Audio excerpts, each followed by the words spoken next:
गोड खायचं मन झालं म्हणून फक्त 1 वाटी रव्यापासून खूप छान स्वादिष्ट अशी मिठाई बनवलेली आहे। तर त्यासाठी एका पॅनमध्ये 1 चमचा तूप आणि 1 वाटी बारीक किंवा जाड रवा टाकायचा आहे। तो छान असा भाजून घ्यायचा आहे मस्तपैकी रंग चेंज होईपर्यंत।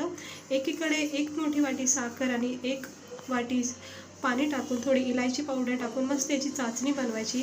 भाजलेल्या रव्यामध्ये 1 वाटी दूध आणि मिल्क पावडर टाकून मस्त याला छान याचा एक डो तयार करायचा आहे। आणि डो थंड झाला की काढून घ्यायचा आहे आणि एका पॅनमध्ये तेल तापत ठेवायचे आणि तो पण हा डो आपण चांगला नरम सॉफ्ट मळून घ्यायचा आहे। मग छान हाताला तूप लावून याची छान असे बाउल करून मस्तपैकी याचा पेढा बनवायचा आहे। मस्त मिठाई अशी गोल्डन ब्राऊन रंग येईपर्यंत मंद आचेवर तेलामध्ये फ्राय करायचा आहे आणि मस्तपैकी हे सगळे काढून घ्यायचे। थंड झाले की चाचणी थंड करून 1 घंट्यासाठी याला चाचणीमध्ये डिप करून ठेवायचे आणि लुसलुशीत रसदार नरम सॉफ्ट अशी ही मिठाई 1 वाटी रवापासून